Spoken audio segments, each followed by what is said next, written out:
I finished these 3 little bears yesterday and I put them on my website. They've all sold, so now I'm going to get them ready to go to their new homes. I've got all my supplies together to pack my bears. Now all of my bears have a sewn in tush tag that has my website on it, teddysbyloralyn.com. And also a note that this is an adult collectible and it's not a toy. But I also like to add a hang tag, a paper hang tag that has my logo, my website, and then I'm gonna put the bear's name, the date it was born, some basics on its construction, and then I'll sign it. And I like to put it with this side facing the bear so that the ink doesn't transfer to the back of the bear. My next step is writing thank you notes to the people who adopted my teddy bears.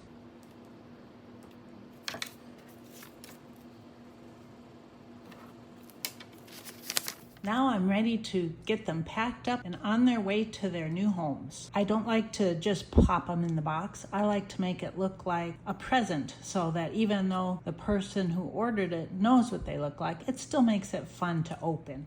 First, I like to wrap them in a pretty, this one's a glittery white tissue paper. I use white so that there's no color that rubs off on the bear.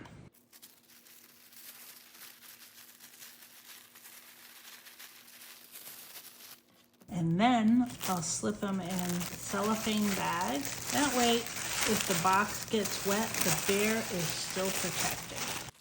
And then I finish it off by sealing the bag with a pretty ribbon.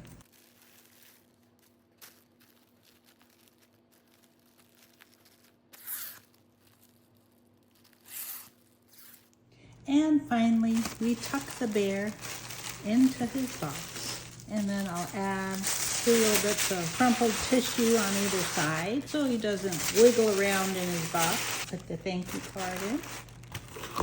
And then I'll seal it up and put the address label on. And then he'll be on his way to his new mom.